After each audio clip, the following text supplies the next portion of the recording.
এবারের ত্রয়োদশ জাতীয় সংসদ নির্বাচনে মনোনয়নপত্র জমা দিয়েছেন 107 জন নারী। তাদের মধ্যে দলীয় প্রার্থী 67 জন, অন্যরা স্বতন্ত্র। বিএনপি সর্বোচ্চ 11 নারীকে মনোনয়ন দিয়েছিল। দলটির চেয়ারপারসন খালেদা জিয়ার মৃত্যুতে এই সংখ্যা কমে হয়েছে 10।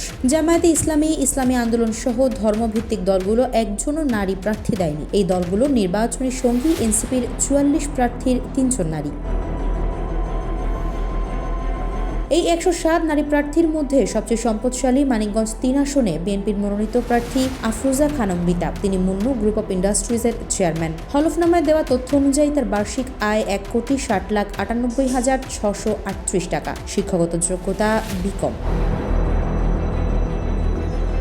রিতার বিরুদ্ধে 9টি মামলা রয়েছে। রিতার অস্থাবর সম্পদের বাজার মূল্য 85,72 লাখ টাকা। তার হাতে নগদ টাকা রয়েছে 5,86 লাখ, স্বর্ণ রয়েছে 164 ভরি, স্থাবর সম্পদ 11,38 লাখ টাকার, ব্যাংক ঋণ 20,27,61,343 টাকা। দ্বিতীয় স্থানে রয়েছেন দলীয় মনোনয়ন না পেয়ে ব্রাহ্মণবাড়িয়ার 2 আসনে স্বতন্ত্র প্রার্থী হওয়া রুমিন ফারহানা। বিএনপি থেকে তাকে বহিষ্কার করা হয়েছে। তার বার্ষিক আয় 98 লাখ টাকারও বেশি।